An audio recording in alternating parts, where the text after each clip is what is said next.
딱 반발 더 깊게 들어가는 뉴스 프레스룸입니다. 국내 코로나19 유행이 11주 만에 감소세로 전환됐다고 정부가 밝혔습니다. 이제 정점을 찍었다라는 정부의 발표 수차례 번복됐던 바가 있긴 합니다만 이번 소식은 진짜였으면 좋겠습니다. 프레스룸 지금 시작합니다. 문재인 대통령과 윤석열 당선인이 오늘 저녁 청와대에서 만찬 회동을 갖습니다. 양측 모두 의제 없이 허심탄회하게 이야기를 나누겠다는 입장인데 어떤 대화가 오갈지 잠시 후 짚어봅니다. 윤석열 인수위가 초대 국무총리 지명을 위한 인선 작업에 착수했습니다. 민생 경제 회복을 강조해 왔기 때문에 이른바 경제통이 될 가능성이 커 보이는데요. 후보군 추려봅니다. 경기도지사 출마 가능성이 거론되고 있는 새로운 물결 김동연 대표를 향해 더불어민주당이 합당 논의를 시작하자고 제안했습니다. 김동연 대표 역시 민주당 소속으로 출마하는 데 긍정적 반응을 보인 만큼 합당 논의에 속도가 붙을 것으로 보입니다.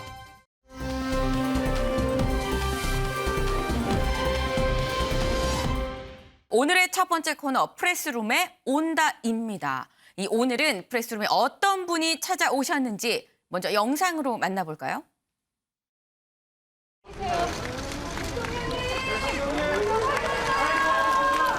국민 여러분께 5년 만에 인사를 드리게 됐습니다. 또 많이 염려를 해주셔서 건강이 많이 회복이 됐고요.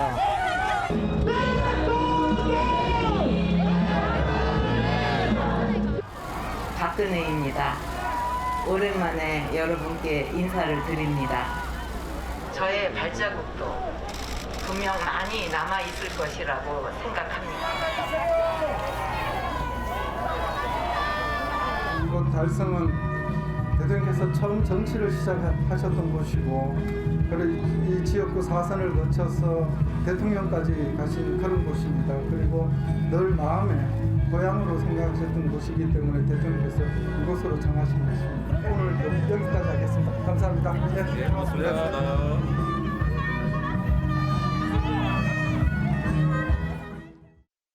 네, 오늘의 주인공 누군지 이둔치 채셨을까요?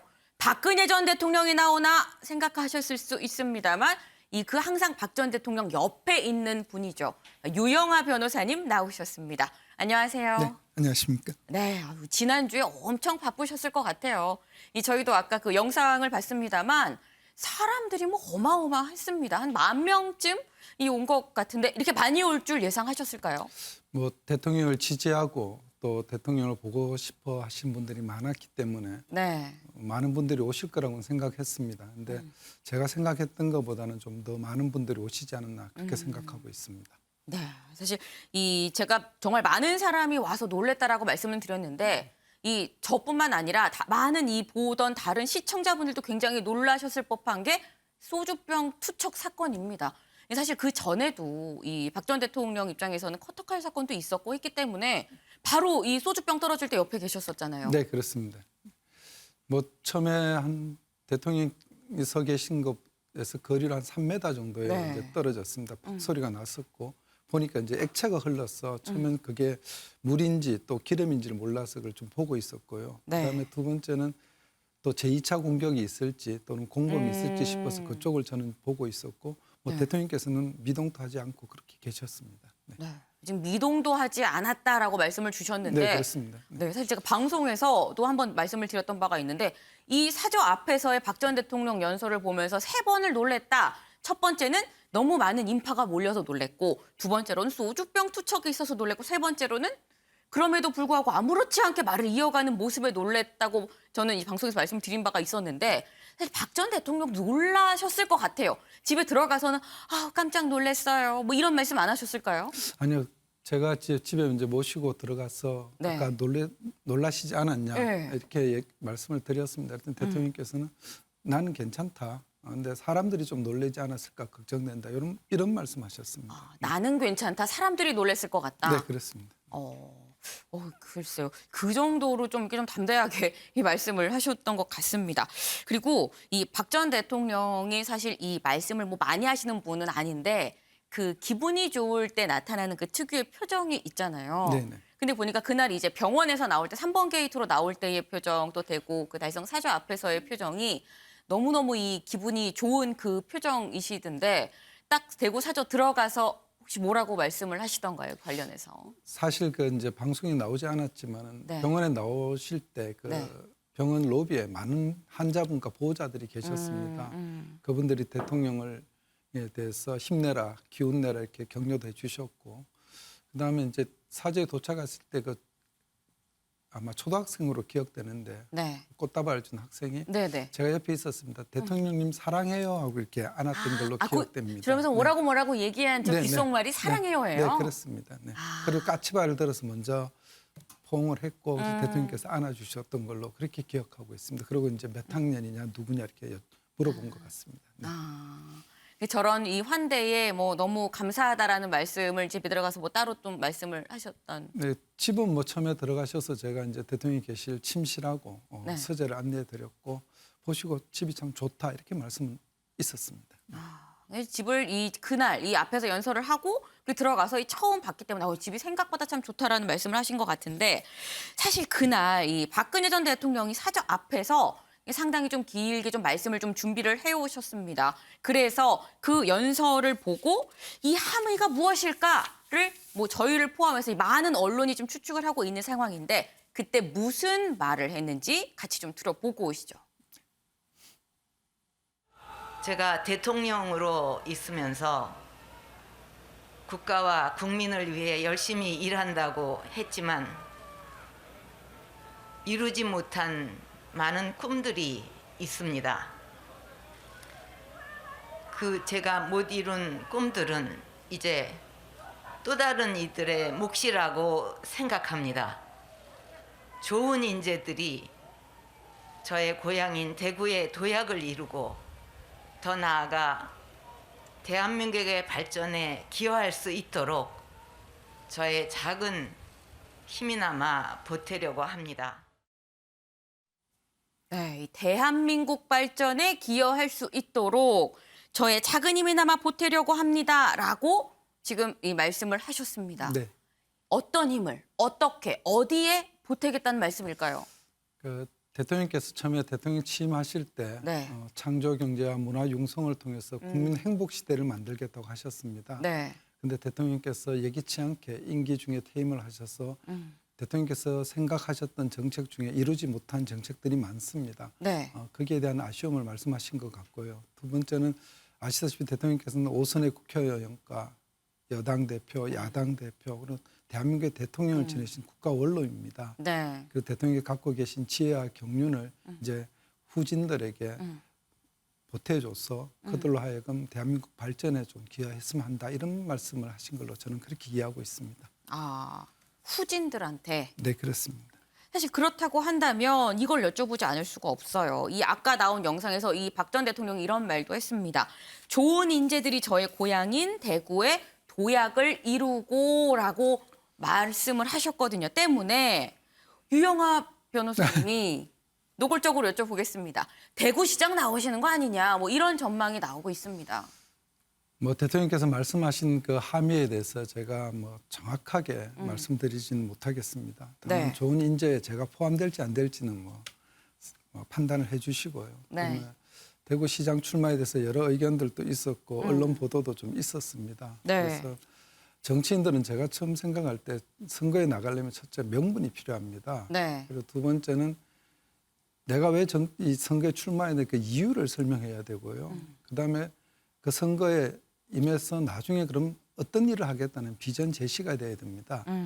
그래서 저는 그 세 가지에 대한 질문에 제 스스로 답을 구했고 그 답이 결정되면 제가 어떤 일을 할 것인지에 대해서 말씀을 드리려고 했습니다. 그래서 네. 지금 거기에 대한 답을 제가 구했기 때문에 꼭 결심을 밝히도록 그렇게 하겠습니다. 마음에 어떤 결심이 섰다라는 예, 말씀이신 거잖아요. 예, 그렇습니다. 그럼 여기서 말씀하시는 곳은 이번 주 내가 될 수 있을까요? 뭐 저는 그 빠른 시일이니까 이번 주 넘기지 않고 말씀드리도록 그렇게 하겠습니다. 그러면 이런 생각을 이게 나는 이렇게 정치를 좀 할 생각이 있습니다라는 생각을 박 전 대통령한테 이 말씀을 좀 드리셨을까요? 뭐 대통령과 여러 얘기를 나눴고 들었지만은 그 중에 뭐 정치 얘기도 있고 다른 얘기도 있습니다. 그렇지만 제가 지금 말씀드린 뭐 앵커께서 질문하신 네. 대구 시장 출마에 대해서는 제가 결심이 서면은 말씀을 드릴 거고 그리고 말씀에 따라서 움직일 겁니다. 그리고 뭐 그것은 제가 언젠가 그 제 결심을 말씀드릴 때 네. 대통령의 의중도 나타날 수 있는 방법을 반드시 나타내도록 그렇게 하겠습니다. 아, 네. 이 결심을 내가 말을 하는 날 아마 박 전 대통령의 의중이 뜻이 뭔지도 아마 같이 얘기를 하게 될 거다라는 말씀이셨는데 지금 이 국민의힘의 당원, 당 소속이신 네, 맞습니다. 거잖아요. 네. 그럼 만약에 나오신다고 하면은 결국 경선으로 하실 수밖에. 네, 그렇습니다. 네. 근데 그렇다고 한다면 사실 지금 이미 출사표를 던진 분들도 있거든요. 뭐 홍준표 의원도 있고 네네. 김재원 전 최고위원도 있고 지금 뭐 3선 도전하는 권영진 시장도 있고 네. 이런 분들한테 혹시 뭐 연락이 온 건 없을까요? 없습니다. 전혀. 네, 그렇습니다. 사실 대구에 지금 내려가서 계시기 때문에 다들 지금 대구에 계시는 분들이라서 좀 연락을 할 법도 한데 전혀 연락이 없다는 네, 게 사실 그렇습니다. 오히려 좀 더 이상한 부분이기도 합니다. 네. 그러면 이거를 좀 여쭤보겠습니다. 사실 박근혜 전 대통령이 지금 대구 달성 사저에 들어가 있게 되다 보니까 결국 사저 정치가 시작되는 거 아니냐라는 얘기가 나옵니다. 왜냐하면 이게 박 전 대통령이 뭐를 뭐 직접적으로 하고 말고의 문제가 아니라 오겠다는 사람이 또 굉장히 많을 거예요. 그럼 내가 가서 만나보고 싶다. 그 만나고 나와서 또 뭐 이런 내가 이런 말씀을 들었다라고 얘기를 하면 이게 다 결국 사저 정치의 한 맥락이 될 수 있는 거거든요. 제가 분명히 말씀드릴 수 있는 거는 대통령께서 현실 정치에 직접 참여하신 일은 없으실 겁니다. 다만 대통령께서 후진을 통해서 뭐 정치에 간접적으로 이렇게 영향을 미칠 수는 있다고 봅니다. 그리고 지금 대통령께서 몸 상태가 네. 퇴원을 하셨지만 그렇게 온전한 상태가 아닙니다. 그래서 대통령께서 이제 새 집에 적응도 하시고 몸도 어느 정도 회복이 되시면은 네. 아마 대통령께서 보시고 싶은 분들에 대해서는 연락을 취해서 만나시지 않으나 그렇게 예상하고 있습니다. 네. 아니 안 그래도 지금 뭐 건강이 아직 완전히 회복이 된 네, 게 아니라고 그렇습니다. 하시니까 좀 네. 제가 여쭤보는데 네. 지금 건강 상태는 어떠신 건지 그리고 지금은 그럼 이제 대구 달성 사저에서 뭐를 하시면서 좀 지내시는지 궁금하네요. 그날 퇴원하실 때도 사실 대통령께서 발이 좀 불편하셔서 테이핑을 아주 강하게 하고 나오셨습니다. 그리고 그때 스탠딩에서 말씀이 좀 길으셨기 때문에 네. 굉장히 통증도 많았을 거예요. 그래서 지금은 이제 좀 휴식을 취하고 계신 상태고요.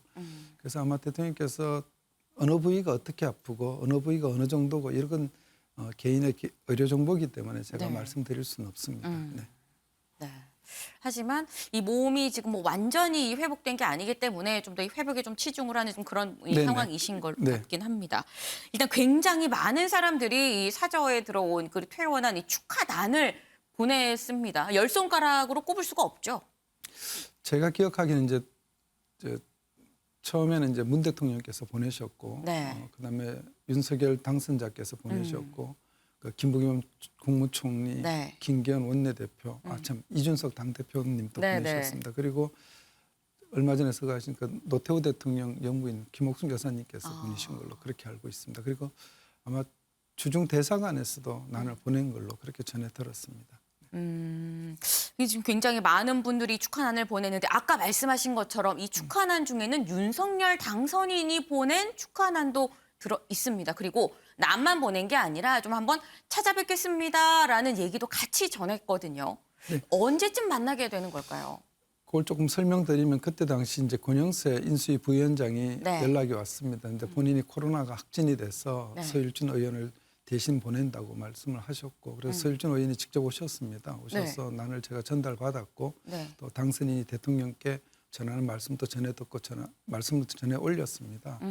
그리고 이제 대통령께서 당선인에 전하는 말씀이 계셔서 제가 서일준 의원한테도 말씀드렸고 다만 그때 이제 당선인께서 지방 일정이 잡히면은 네. 기회가 되면은 찾아뵙겠다 그래서 지금 대통령 그 몸 상태가 아직 완전치 못하다. 그래서 조금 일정은 좀 서로 조율을 했으면 좋겠다 그런 뜻을 제가 완곡하게 말씀을 전해드렸습니다. 네. 네. 사실 이 몸 상태가 언제 좀 완전히 좀 이 정상 궤도로 좀 올라오느냐가 관건이기 네네. 때문에 뭐 딱 말씀드릴 수 없는데 5월 10일이 사실 취임식입니다. 취임식에 네네. 이 박 전 대통령도 지금 초청이 되는 그런 상황인데 5월 10일 취임식 때 처음 두 사람이 만나게 될 수도 있는 걸까요? 그래서 뭐 당선인께서 언론 기자분들한테 대통령 취임식에 초청하겠다는 말씀이 계셨다는 건 제가 언론 보도를 듣고 알았습니다. 지금 네. 저희한테 정식적으로 초청장이 전달된 게 없기 때문에 나중에 뭐 초청장이 전달되면 아마 거기에 대통령께서 어떤 결정을 하실 거고 또 저한테 의견을 물어보시면 저도 의견을 드리도록 그렇게 하겠습니다. 네. 그런데 저희가 이 윤석열 당선인이 보낸 이 축하난 또 예방에 대해서 좀 집중적으로 여쭤보는 게 당선인인 점도 있고요. 그리고 윤석열 당선인과 박근혜 전 대통령의 좀 인연이 있지 않습니까? 네. 예, 사실 이게 국정농단 수사를 수사했던 수사팀장이었었기 때문에 이 박근혜 전 대통령과 이 만나는 게 사실 이 만남 자체가 좀 껄끄럽다고 한다면 좀 껄끄러울 수 있는 그런 부분인데 여기에 대해서는 좀 어떻게 보세요? 제가 옆에서 지켜본 우리 대통령은 참 담대하신 분입니다. 네. 그래서 개인적인 어떤 분에 대해서 호불호를 평가하거나 본인의 속내를 말씀하신 적이 전혀 없습니다. 없고 그렇기 때문에 윤석열 당선인에 대한 대통령의 생각을 저에게 말씀하신 적도 없고 그리고 뭐 저는 그렇기 때문에 대통령께서 어떤 생각은 갖고 계실 거라고 생각하지만 저한테 말씀하신 적이 없기 때문에 제가 여기서 섣불리 예단해서 어떤 말씀을 드리긴 좀 어렵다고 생각합니다. 윤 당선인에 대해서는 뭐 따로 이렇게 말씀을 하신 바는 없다라고 말씀을 주셨는데 일단 이 받으신 여러 난들 중에는 이준석 당 대표가 보낸 난도 있습니다. 네, 그렇습니다. 예. 아까 말씀을 주셨는데 이준석 이 대표의 경우에는 박근혜 전 대통령이 사실 비대위원으로 이 처음 정치 입문을 하게 좀 그래서 네. 박근혜 퀴즈라고도 불리기도 하거든요. 하지만 그러면서도 당 대표로 나온 이 전당대회 때 탄핵의 강을 건너야 된다라고 말을 하기도 했었어요. 이준석 대표가 지금 당 대표로 돼 있는 이 모습을 보면서 또 박 전 대통령은 뭐라고 말씀이 없으셨어요? 아까도 말씀드렸지만 제가 5년간 대통령을 접견하고 네. 또 면회하면서 여러 얘기를 들었습니다. 근데 뭐 그중에 어떤 개인에 대한 얘기를 하신 적은 거의 없습니다. 그렇다고 한다면 개인에 대해서는 얘기하지 않을 수 있는데 어떤 지금 현재 이 대한민국의 정치 상황이라던가 뭐 여소야대 전국이라던가 뭐 이런 점에 대해서는 하신 말씀이 있을까요? 아무래도 뭐 대통령과 얘기를 나누다 보면은 전국 현안에 대한 얘기도 나오고 그다음에 뭐 국제 정세에 대한 얘기도 있습니다. 대통령께서 당신의 경험에 비춰서 이렇다 저렇다 말씀을 하신 게 있습니다. 그래서 뭐 그런 얘기를 제가 듣다가 좀 필요한 건 메모도 하고 이랬습니다. 근데 구체적인 현안에 대해서 대통령이 말씀하신 걸 여기서 제가 이렇게 말씀하셨다 또 저렇게 얘기하셨다 이렇게 드리는 거는 제 생각엔 예의가 아닌 것 같습니다. 네. 네, 알겠습니다. 그러면 이 마지막으로 딱 하나만 더 여쭤보겠습니다. 사실 아까 유 변호사님이 이 대구시장에 출마를 하실지를 좀 집중적으로 좀 여쭤봤다면 박근혜 전 대통령은 앞으로 물론 건강을 당연히 뭐 회복을 해야 하는 게 가장 최우선이긴 하겠습니다만 앞으로 어떤 좀 장기 계획을 갖고 있는 건지. 우선 이제 뭐 국민 여러분들께서 아시다시피 대통령이 건강이 완전치 않기 때문에 건강 회복에 이제 전념을 하실 것 같고요. 네. 그다음에는 대통령께서 지금까지 정치인으로 삶을 사셨고 또 그전의 삶도 계시지 않습니까? 네. 거기에 대한 지필 활동을 하시지 않나 이렇게 생각하고 있습니다. 그래서 아마 회고록이든 어떤 형태든 대통령께서 경험하신 바 그리고 경험했던 일 이런 게 후세에 남겨서 도움이 될 수 있는 그런 자료를 아마 남겨놓으실 거로 그렇게 생각하고 있습니다. 네. 이제 건강을 좀 회복을 한 다음엔 지필 작업을 하실 것 같다라는 말씀을 주셨습니다. 네, 사실 지난주부터 굉장히 좀 바쁘셨을 텐데 나와주셔서 감사합니다. 오늘은 여기까지 하고요. 네, 고맙습니다. 감사합니다. 네.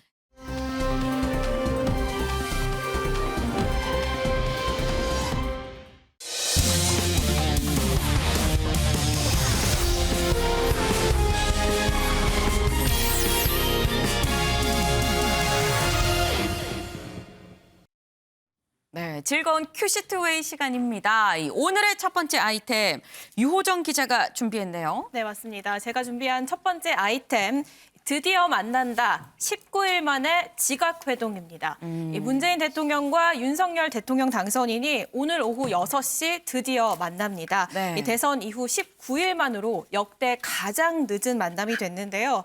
어제 이 청와대와 윤 당선인 측 모두 오전 10시쯤 예정에 없던 브리핑을 열면서 동시에 회동 사실을 알렸습니다. 어제 브리핑 얘기 직접 들어보시죠. 청와대는 윤석열 대통령 당선인 측에 가급적 이른 시일 내에 윤석열 당선인과 만났으면 한다는 문재인 대통령의 제안을 다시 전했습니다. 문재인 대통령과 윤석열 당선인은 청와대 상춘제에서 만찬을 겸해 만나기로 했습니다. 당선인은 청와대 이철희 정무수석의 그 제안에 대해서 보고받자마자 흔쾌히 이 사안에 대한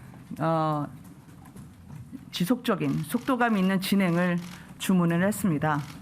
엄중한 상황에서 직접 국민들께 걱정을 덜어드리는 것이 중요하다고 판단을 했기 때문입니다. 네, 청와대가 가급적 빨리 만났으면 한다라면서 다시 한번 회동을 제안했고 여기에 윤 당선인 측도 국민 걱정을 덜어드리는 것이 중요하다는 판단에 화답했다라는 설명이 있었고요. 네. 여기에 더해서 회동 시간과 장소도 좀 눈에 띄는데요. 네. 지난 16일 한 차례 무산됐던 이 회동은 문 대통령과 윤 당선인의 단독 오찬 형태였습니다. 그랬죠. 그런데 이번에는 만찬이고요. 양측 한 명씩 배석을 하게 됐습니다. 기왕 늦어진 김에 일정이 다 끝나고 만나는 만찬에서 약주도 한잔하면서 서너 시간 허심탄회하게 이야기를 나누는 자리가 됐으면 좋겠다라는 취지라고 하고요. 네. 이 배석은 유영민 비서실장 그리고 장제원 비서실장이 하게 됩니다. 또 만남도 청와대 본관보다는 좀 비교적 편한 분위기를 만들 수 있는 청와대 내 한옥 건물인 상춘제에서 만나게 됩니다. 두 사람 애주가로 알려져 있는데 네. 좀 어떤 대화가 오갈지도 관심이 쏠리고 있습니다. 네, 사실 저희가 지난주까지만 해도 대체 언제 만나는 거냐, 제발 뭐 안보 문제든 뭐든 뭐라도 좀 명분을 삼아서 좀 빨리 만났으면 좋겠다라는 말씀을 드렸었는데 주말 사이에 이 급물살을 탔습니다. 그리고 이 불과 몇 시간 뒤면은 정말 이 두 사람이 이 회동 만나게 되는데 말씀드린 것처럼 지난주까지만 해도 양쪽 다 굉장히 강경한 태도를 보였었는데요. 그 모습 같이 영상으로 보고 오시죠. 나는 곧 물러날 대통령이고 윤 당선인은 새 대통령이 되실 분입니다. 두 사람이 만나 인사하고 덕담 나누고 혹시 참고될 만한 말을 주고받는데 무슨 협상이 필요합니까? 무슨 회담을 하는 것이 아닙니다. 정부 인수인계가 원활하지 않은 상황에서 더구나 코로나19와 경제위기 대응이 기묘한 때에 두 분의 만남을 덕담 나누는 자리 정도로 평가하는 것에 대해서도 쉽게 동의할 수 없습니다. 다른 이들이 말을 듣지 마시고 당선인께서 직접 판단해 주시기 바랍니다. 윤석열 당선인의 판단에 마치 문제가 있고 참모들이 당선인의 판단을 흐리는 것처럼 언급하신 것은 대단히 유감스럽습니다. 네, 지금 보신 게 불과 지난주 얘기입니다. 지금 저렇게 꼬일 대로 꼬였었는데 유호정 기자, 이 꼬인 실타래가 어떻게 풀리게 된 거예요? 네, 맞습니다. 이 회동이 성사된 막전 막후에도 네. 좀 관심이 쏠리고 있는데요. 이 대변인들의 언급 외에도 이 주변인들의 굉장히 격한 단어들이 오갔고요. 게다가 비서실장 역시 좀 회의적인 반응을 보였습니다. 네. 이 지난 주말 분위기와 함께, 지난주 금요일 분위기와 함께 주말 사이 김은희 대변인의 좀 바뀐 입장까지 함께 들어보시죠. 연락을 실무적으로 이철희 수석과 지금 주고받는 단계죠? 예, 아니요. 전화나 문자는 아직 없습니다. 아예 오지 않았다. 아직 먼저 없습니다. 하신 적도 없고요. 먼저 하는 게 맞나요?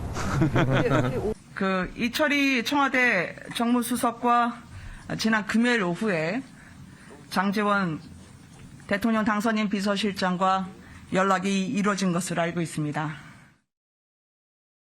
네, 지난 금요일 25일입니다. 이때 회동을 두고 청와대와 연락을 하고 있냐라는 기자들 질문에 제가 먼저 하는 게 맞나요? 라면서 기자들에게 반문하는 모습을 장제원 실장이 보였는데요.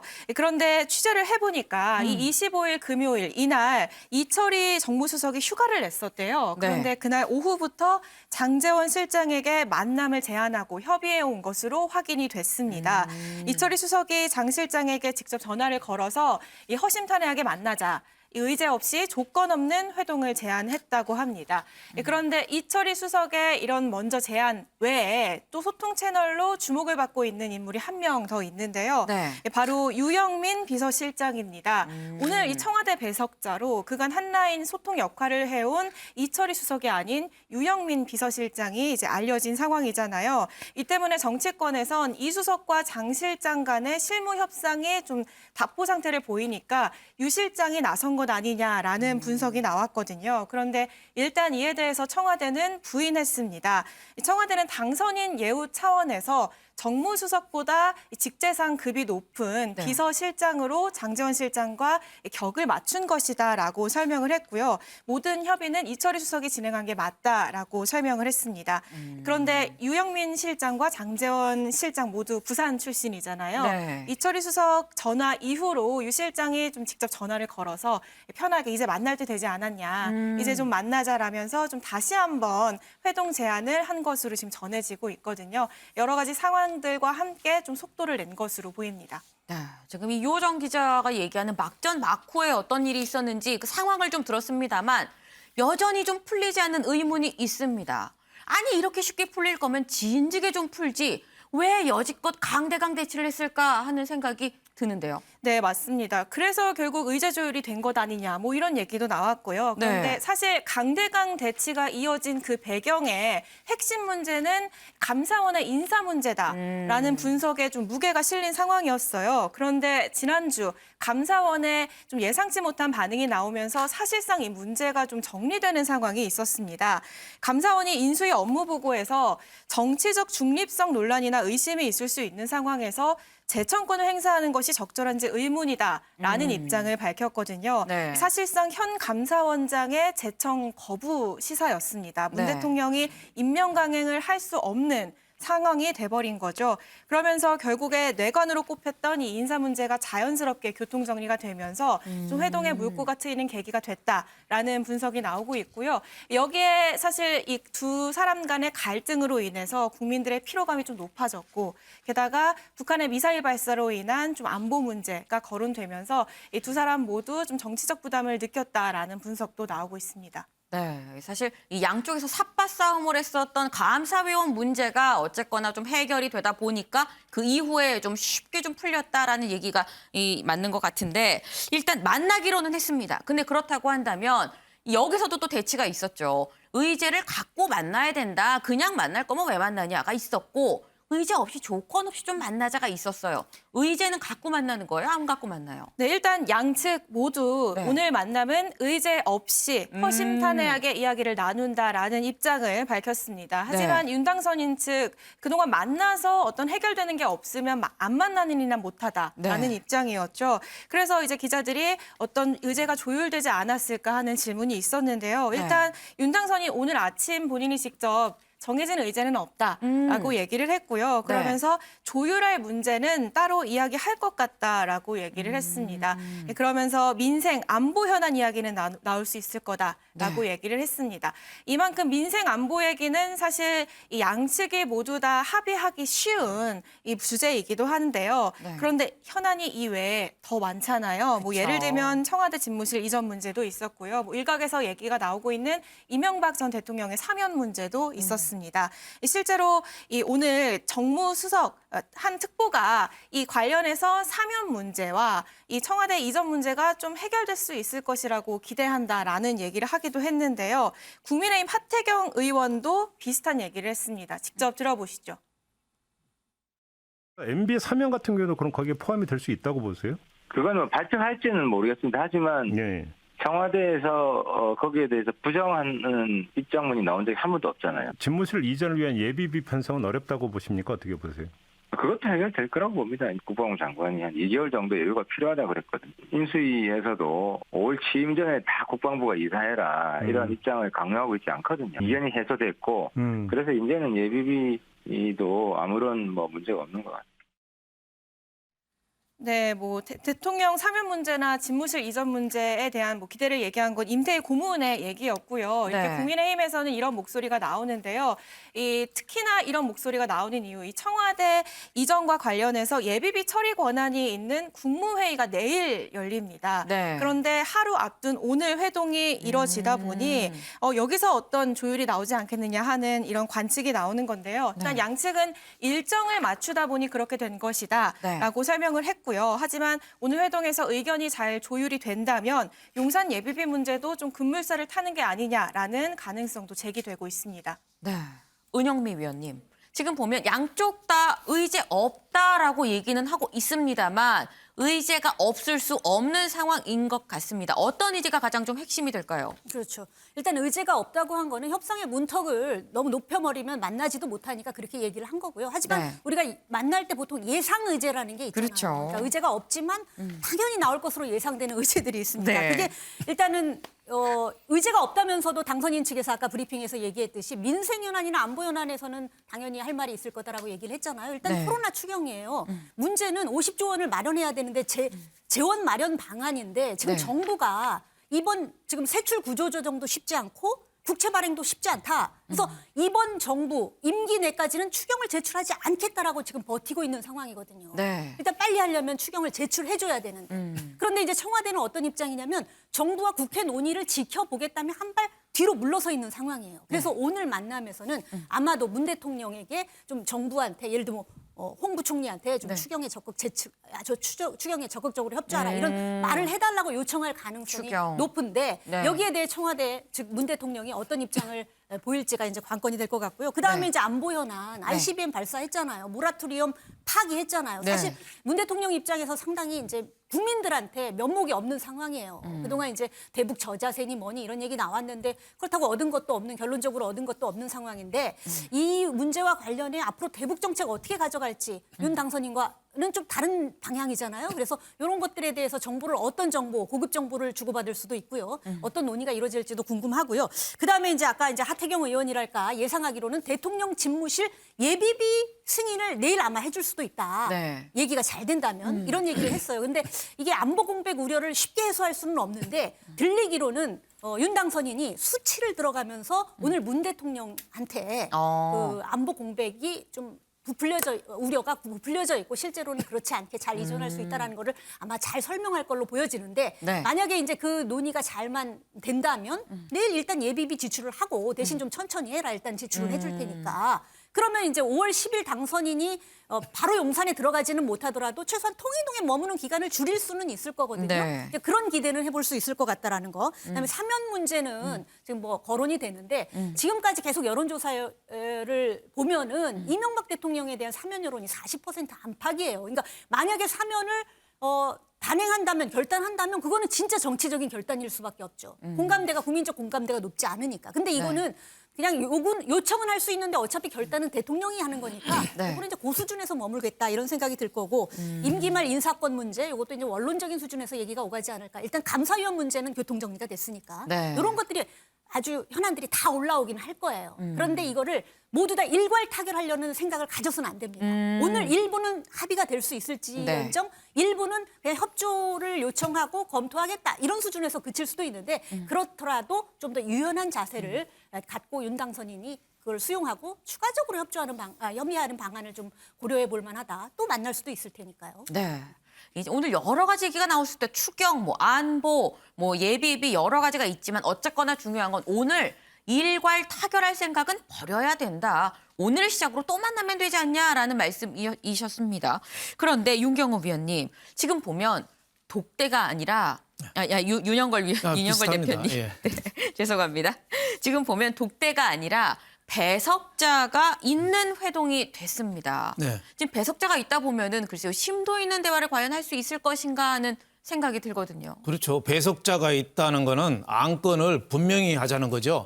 그리고 뒷말 나오는 걸 차단하고 내밀한 얘기를 하지 않겠다는 뜻이죠. 네. 그래서 저는 오늘 저녁 회동이 중요한 게 두 가지거든요. 하나는 결과물을 뭘 낼까?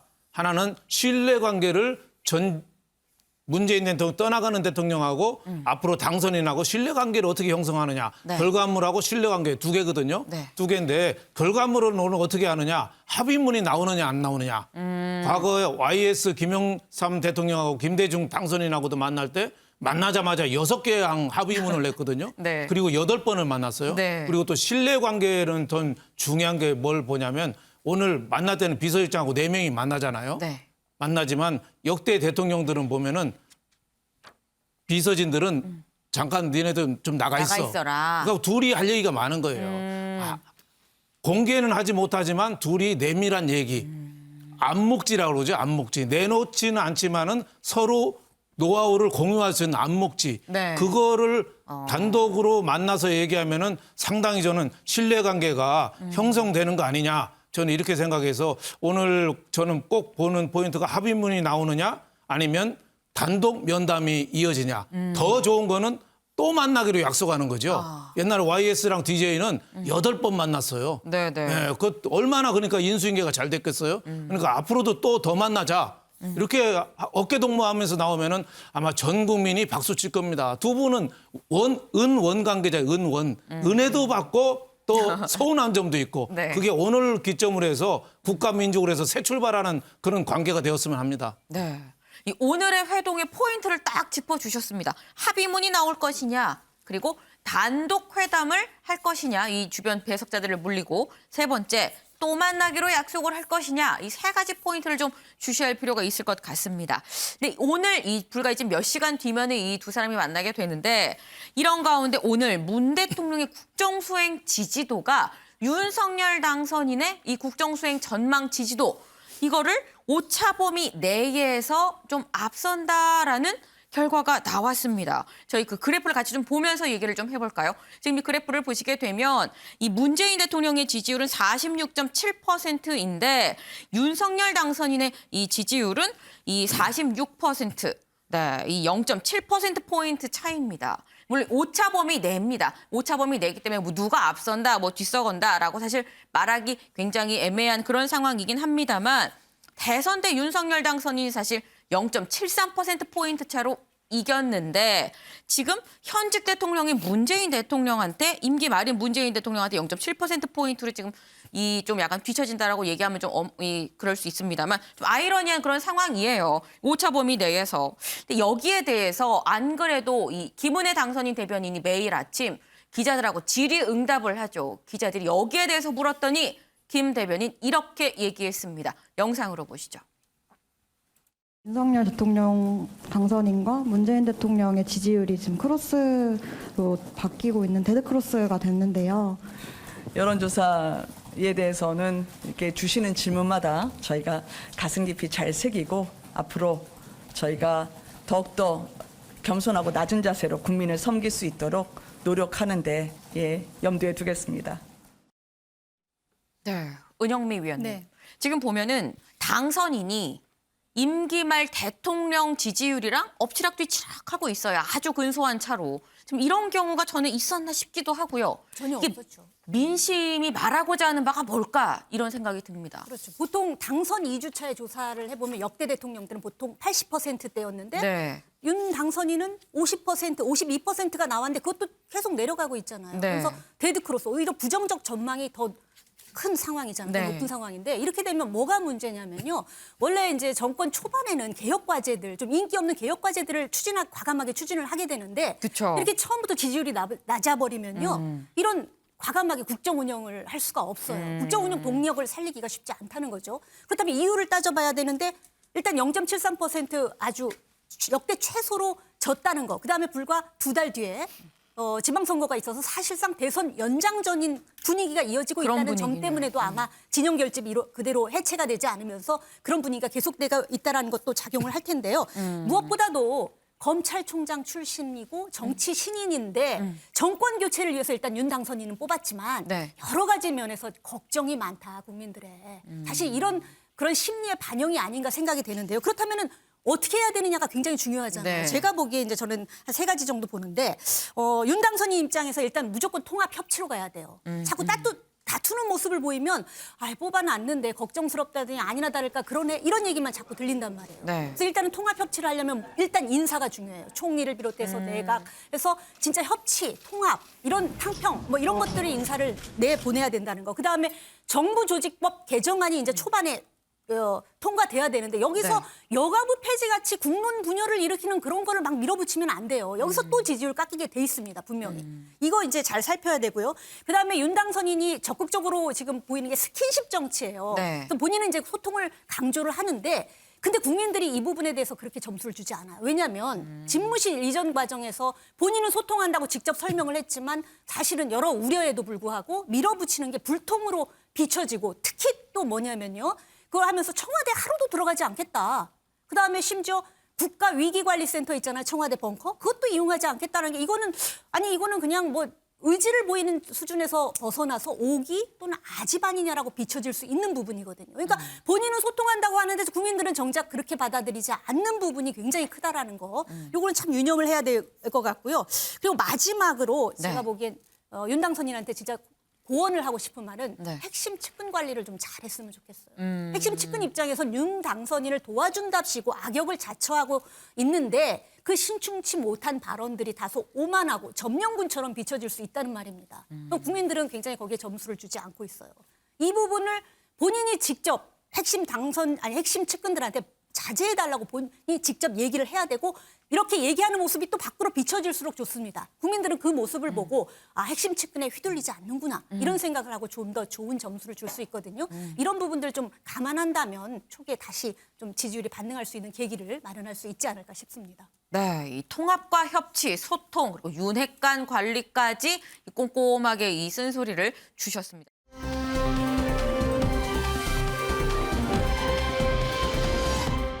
다음 아이템 이수아 기자가 준비했죠? 네, 제가 준비한 아이템 제목은요. 윤석열 정부 초대 국무총리 누구입니다. 윤석열 당선인 측이 초대 총리 인선을 위한 작업에 착수한 것으로 전해졌습니다. 장제원 당선인 비서실장이 직접 기자들과 만났는데요. 이 자리에서 인선 과정을 좀 천천히 살펴보면 인사청문 요청한 국회 송부 그리고 인사특위 구성에 이틀간 청문회 기간 등을 고려해서 35일 정도를 잡아야 하기 때문에 이제는 이번 주에는 좀 인선을 진행할 시점에 와 있다고 밝혔습니다. 이 인사팀의 자료를 좀 토대로 후보를 5배수 내지는 7, 8배수 정도로 좀 압축해서 윤 당선인에게 보고를 하고 이후에 본격적인 인사 검증에 이 자료를 인사팀에 넘겨서 진행을 하겠다고 밝힌 상황입니다. 네. 그런데 이렇게 몇 배수로 뽑은 사람 중에 이 누가 들어간 걸까 하는 생각이 가장 궁금할 거예요. 아마 시청자분들도. 네, 경제통이 될 수가 있다라는 추측이 가장 많은 상황인데요. 이 김은혜 대변인이 경제원팀이 드림팀으로 이어질 수 있도록 만들어줄 최적임자를 총리 후보자로 지명할 것 같다라고 언급을 했습니다. 그래서 경제 전문가의 무게를 두고 있는 것 아니냐라는 해석이 나오는 건데요. 이 김 대변인 발언 듣고 오시죠. 새 총리는 새 정부의 임기 시작과 함께 일할 수 있도록 하는 데 목표를 두고 있다는 말씀을 드린 바가 있습니다. 그에 따라 역산을 해보면 4월 초 정도에는 적어도 총리 후보자에 대한 윤곽이 가려져야 되지 않을까라는 생각을 하고 있고요. 최근에 보도가 많이 나오고 있음을 알게 됐습니다. 이분들이 맞다 틀리다에 대한 저희의 판단을 공개적으로 하는 건 예의가 아닌 것 같고요. 총리 인선만이 아니라 경제부총리라든지 또 금융위원장이라든지 또 대통령실 경제수석까지 이 경제원팀이 드림팀으로 이어질 수 있도록 그렇게 만들어주실 최적임자를 총리 후보로 찾고 있습니다.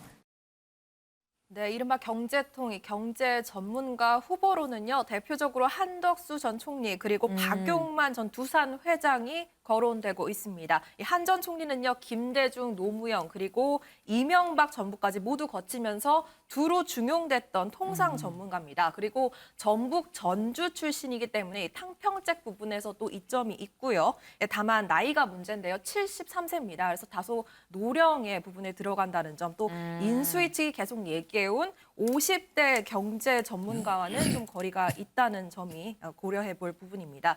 박 전 회장의 경우에는요, 산업 현장에서 거의 40여 년간 활동한 기업인입니다. 그런 만큼 민주당 인사들과도 좀 고루고루 친분이 있어서 임명 동의를 얻는데 유리하다라는 평가가 있지만, 다만 재벌 출신 총리에 대해서 국민이 어떻게 생각할까, 이 점이 좀 관건이 될 것으로 보입니다. 물론 경제통이 아닌 다른 경우의 수도 언급이 되고 있습니다. 국민통합형 인사 후보군으로 민주당 그리고 호남 출신의 원로들, 그러니까 박주선 대통령 취임준비위원장 그리고 김한길 위원장 등이 후보군에 있는 것으로 알려졌는데요. 김 전 대표의 경우는 사실 캠프에 합류할 때부터 건강 이상 문제가 계속 거론이 됐었죠. 이 부분이 문제가 될 것 같고, 박 전 부의장의 경우는 윤 단선과 같이 특수부 검사 출신이기 때문에 검찰 정부다라는 비판에 맞서기가 힘들다는 점이 걸림돌이 될 수가 있습니다. 국민의힘 내부 인사 중에는요, 권영세 인수위 부위원장 그리고 김기현 원내대표가 하마평에 오르고 있는데, 두 사람 다 원만하게 이 민주당과 관계를 유지하고 있다는 점이 강점으로 꼽힙니다. 아니 그런데 이수아 기자, 지금 하마평에 오르는 사람들을 쭉 봤는데 안철수 인수위원장은 안 보입니다. 네, 안철수 위원장 소식은 제가 준비를 했는데요. 일단 안철수 총리 일단 대선 단일화 때부터 계속 거론이 되었지 않습니까? 그쵸. 하지만 이 초대 총리 안철수 카드 잠깐 사라지나 싶었는데 아직까지 이 카드 유효한 것으로 보입니다. 이준석 대표가 다시 불씨를 지폈는데요. 이준석 대표 저희 MBN에 출연을 해서 안철수 위원장 총리로서 자질이 충분한 분이다, 이렇게 이야기를 하면서 아직까지는 후보에서 배제되면 안 된다, 이런 의견을 내놨습니다. 이준석 대표 이야기 직접 들어보겠습니다. 저는 안철수 대표께서는 총리를 하실 수 있는 충분한 자질을 갖추신 분이고, 그리고 당연히 언론에서도 총리 후보군에 놓고 계속 이렇게 하마평에 오를 거로 보입니다. 그 외에도 물론 다른 훌륭한 총리 후보군이 있고, 이것은 국정 철학을 제대로 실현하기 위한 당선인의 고민 속에서 선택되겠지만은, 저는 안철수 대표를 배제할 이유는 전혀 없다 이렇게 봅니다. 윤핵관이라고 지칭되는 분들이 여러 가지 이야기를 하셨지만은 그중에 맞는 것도 있고, 또 그리고 정확하게 당선인의 의중을 모르고 하신 말씀도 있고 사견인 경우도 있으니까요. 저는 그 부분에 대해서는 저도 당선인과 몇 번이나 이렇게 교류를 했지만은 안철수 위원장에 대해 가지고 상당히 만족스러운 모습을 보이고 계시기 때문에 전혀 그런 배제는 제 생각에 사실관계에 맞지 않다고 봅니다. 네, 이준석 대표 물론 윤석열 당선인이 선택하겠지만 이런 단서를 달긴 했지만요. 지금까지는 안철수 위원장이 총리 후보군에는 포함되어 있음을 암시하는 듯한 발언을 했습니다. 총리로서 충분한 자질을 갖춘 분이다. 총리 후보에서 배제할 이유가 전혀 없다, 이렇게 발언을 했는데요. 그러면서 최근 이 윤핵관이라고 불리고 있는 이 권성동 의원이 안철수 위원장이 총리를 하려고 했으면은 인수위원장 맞지 않았을 거다, 이렇게 발언을 했는데 여기에 대해서 이준석 대표가 윤핵관들 이야기하는 걸 본인이 쭉 들어봤는데 안철수 배제됐다 이야기, 이거 어떨 때 보면은 윤핵관들이 맞을 때도 있고 틀릴 때도 있더라. 자신의 그냥 어떤 개인적 의견을 얘기한 적도 있더라, 이야기를 하면서요. 약간 이 권성동 의원의 발언에 대해서는 좀 부정하는 듯한 모습을 보였습니다. 지금까지 나온 내용들 좀 종합을 해보면 어느 쪽에서는 안철수 위원장이 이제 당권에 집중을 할 거다 이야기도 있고, 일각에서는 3월 말 안으로는 윤석열 당선인 만나서 총리 인선 단판을 지을 거다, 이렇게 이야기를 하고 있는데요. 안철수 위원장도 유력한 후보인 만큼 여러 가지 행보에 대해서 이야기가 나오고 있습니다. 윤영걸 대표님, 안철수 총리 가능성 몇 %나 될까요? 누구나 자신할 수는 없지만 제 느낌으로는 한 30% 정도 가능성. 좀 낮은 것 같아요. 네, 그렇게 현실적으로 윤석열 당선인이 공약할 때 통합정부니 공동정부 그 이미지하고는 또 맞는 측면이 있죠, 안철수 후보. 그런데 가장 큰 거는 저는 의회 통과, 더불어민주당에서 반대할 가능성이 높거든요. 또 하나는 그 안철수 그 인수위원장이 안랩 주식을 대주주예요. 네. 그 총리하려면은 백지 신탁을 해야 되거든요. 네. 제3의 기관에 전체 주식을 다 맡기면은 그 기관에서 그 주식 팔 수도 있고 남한테 넘길 수도 있고 마음대로 하는 거예요.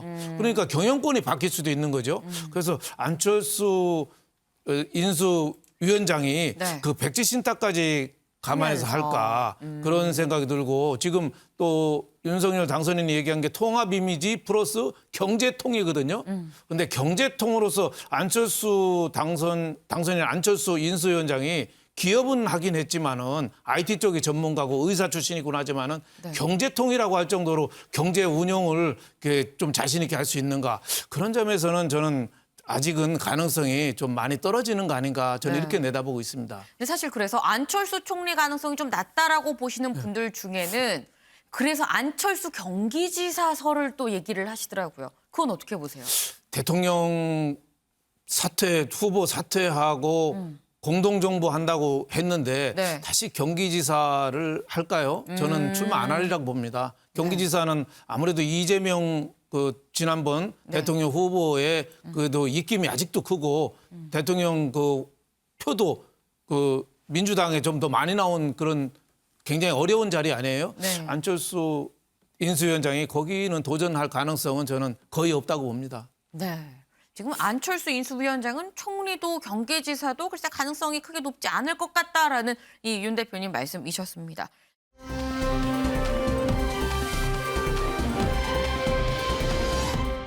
다음 아이템도 이수아 기자가 준비했네요. 네, 마지막 아이템 제목은요. 김동연의 손 내민 민주당입니다. 이 민주당 김동연 새로운 물결 대표 측에 공식으로 좀 합당을 진행해보자 논의 개시를 제안했습니다. 네. 이 물밑 협의가 이미 있었는가 싶은 부분이요. 오늘 윤호중 위원장이 비대위에서 제안을 하기 전에 김동연 대표도 이 연대에 열려 있다라고 입장을 밝혔는데요. 두 사람의 발언 듣고 오시죠.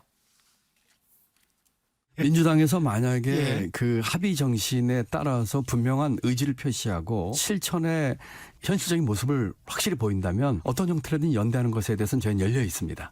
뭐 연대가 됐든 뭐 합당이 됐건 또는 그 문제는 그 만약에 이와 같은 것이 분명한 의지가 있고 실천을 하겠다고 하는 액션을 취한다면은 그거는 부수적인 문제라고 생각합니다. 어떤 것도 열려 있다. 지난 대선 과정에서 우리 당의 이재명 후보와 함께 이재명, 김동연 공동 선언을 한 바 있습니다. 국민 통합의 정치 그리고 정치 교체를 위한 선언이었습니다. 선언을 실천하기 위한 정치 개혁 협의 추진 기구를 양당이 공동으로 구성하자고 제안합니다. 그리고 그 활동과 함께 양당의 통합 논의를 개시할 것을 정식으로 제안합니다. 네, 김 대표의 발언 듣고 오셨지만 이 김 대표는 정치 교체라는 명분만 좀 유지된다면은 뭐 지자체 출마라던가 이런 지선 출마 이런 부분에도 열린 마음으로 임하겠다라는 취지를 밝힌 상황이거든요. 그렇다면 6월 지선에 김 대표가 진보 진영 대표로 어떤 역할을 할 수 있다, 출마를 할 수 있겠다라는 가능성이 계속 커지고 있는 상황이고요. 이미 민주당 내부에서는 뭐 염태영 수원시장이라든지 아니면 안민석 조정식 의원 전부 다 경기지사에는 출마를 하겠다 공식적으로 밝힌 상황이거든요. 그래서 네. 좀 당 내부에서 이 부분은 정리가 필요할 듯 보입니다. 네. 은영미 위원님. 네. 사실 이 김동연 새로운 물결 대표가 이 한 얘기를 좀 비춰봐서 지금 뭐 이수아 기자가 뭐 6월 1일 지방선거라고 얘기는 했습니다만 이 합당이 유독 이 눈길이 가는 이유가 과연 김동연 전 부총리가 민주당의 경기지사 후보로 나올 것인가 여부입니다. 네. 어떻게 보세요? 일단은 합당 가능성 매우 높다고 보고요. 이재명 경기지사하고 다 후보 단일화하면서 사실상 후보 지지를 선언했잖아요. 네. 정치 개혁, 정치 혁신을 고리로 같이 해도 되겠다라고 생각을 한 거죠. 그런데 이제 본인이 민주당에서 따로 후보가 나오고 본인이 무소속으로 무소속은 아니지. 새로운 물결 당대표니까. 거기로 나온다고 하면 어차피 같이 싸워야 되는데 국민의힘과 싸워야 되는 마당에서 둘이 따로 출마를 할 수는 없거든요. 네. 그렇다면 나중에 단일화를 하든 아니면 민주당에 입당해서 경선을 하든 해야 되는데 제가 보기엔 합당을 해서 경선을 할 가능성이 높다. 일단 경기지사 쪽인지 서울시장 쪽인지는 검토 중인데 김동연 지금 새로운 물결 대표는 경기지사 쪽에 좀 더 마음이 있는 것 같아요. 왜냐하면은 30년 동안 경기도에서 살았고 네. 또 이제 경제부총리 퇴임 후에 네. 경기도에 있는 아주대 총장직을 또 지냈거든요. 그래서 네. 그쪽에 애정이 많아요. 그런데다가 최근에 지금 민주당 쪽에서 거론되는 한 5선의 조정식 의원, 안민석 의원, 그다음에 염태영 수원시장 등이 지금 거론이 되고 있는데 네. 이분들하고 어디서 여론조사를 한 게 있는데 거기서 김동연 후보가 상당히 높게 나왔어요. 지지율이. 네. 그러니까 한번 해볼만 하거든요. 합당을 하더라도. 네. 다만 이제 이런 게 부담입니다. 합당을 하면은 경선을 해야 되는데 경선이 여론조사만으로 되진 않아요. 당원 조직표가 있어야 되는데 그쵸. 지금 김동연 후보 같은 경우는 합당을 할 경우 당원 조직표가 좀 미미하잖아요. 다른 후보들에 비해서. 그러면은 이제 거기서 어떻게 되느냐. 다만 이제 당원들도 될 사람을 밀어주자라는 차원에서 뭐 김동연 후보 쪽을 밀어줄 수는 있는데 이게 만만치는 않다. 이런 점이고요. 다만 이제 지금 경기도지사 쪽은 하겠다는 사람이 워낙 많아요. 왜냐하면 네. 대선 때 국민의힘보다 지지율이 5%포인트 정도 높았는데 네. 서울시장 같은 경우는 5%포인트 국민의힘보다 낮았거든요. 그렇기 때문에 네. 서울시장은 좀 이따 얘기하겠지만 인물난인데 그래서 김동연 지금 대표 같은 경우는 서울시장과 경기지사를 지금 저울질하고 있는데 경기지사 쪽에 마음이 있지만 이제 합당을 해서 만약에 이제 당에서 이쪽으로 서울시장 쪽으로 나가달라 하면은 그쪽도 아마 고민을 하지 않을까 이런 생각이 들기는 합니다. 네, 지금 은영미 의원이 말씀 중에 나왔죠. 이 서울시장은 지금 오히려 인물난에 좀 겪고 있다라고 얘기를 했는데 김현 기자. 네. 그러다 보니까 나오는 얘기가 이 서울시장 후보로 송영길 전 대표를 내보내는 게 어떠냐. 이 송영길 차출설이 나오고 있어요. 네, 그렇습니다. 민주당 내부에서는 지금 최근 사퇴한 이 송영길 전 대표가 서울시장 후보로 나와야 한다 이런 주장이 나오고 있습니다. 이용빈, 이수진, 뭐 여러 일각의 민주당 의원들이 이 송영길 차출론을 주장을 하고 있는 건데요. 뭐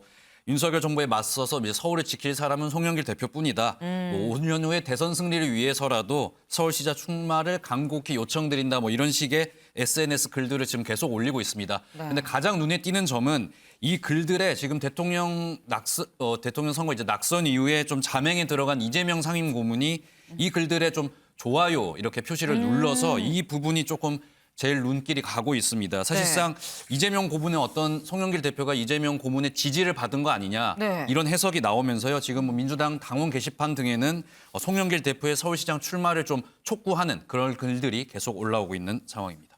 하지만 뭐 이재명 고문이 좋아요를 눌렀다라고 한들 당사자 입장이 사실 제일 중요하죠.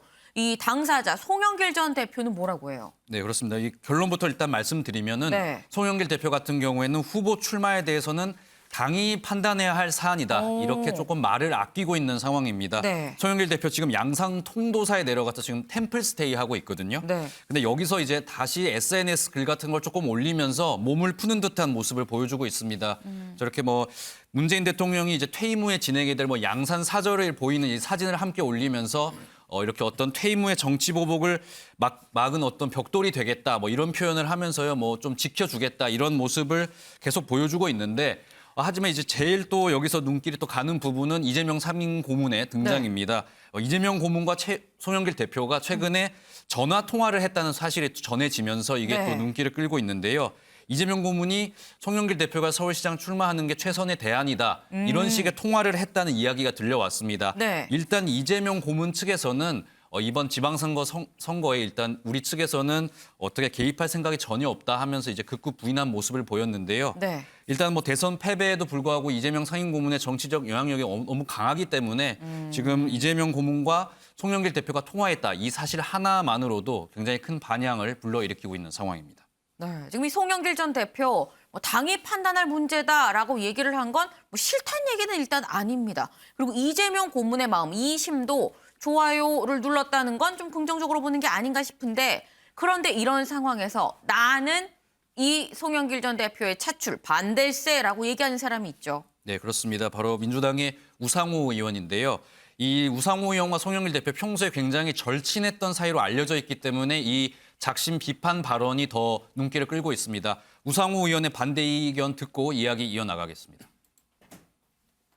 사람이 이름만 놓고 판단을 하면 막 괜찮을 것 같아도 막상 경제 구도를 놓고 보면 이건 좀 이상한데 이런 경우가 있죠. 송영길, 우상호는 어쨌든 대선 패배에 책임을 지고 물러난 사람들 아닙니까?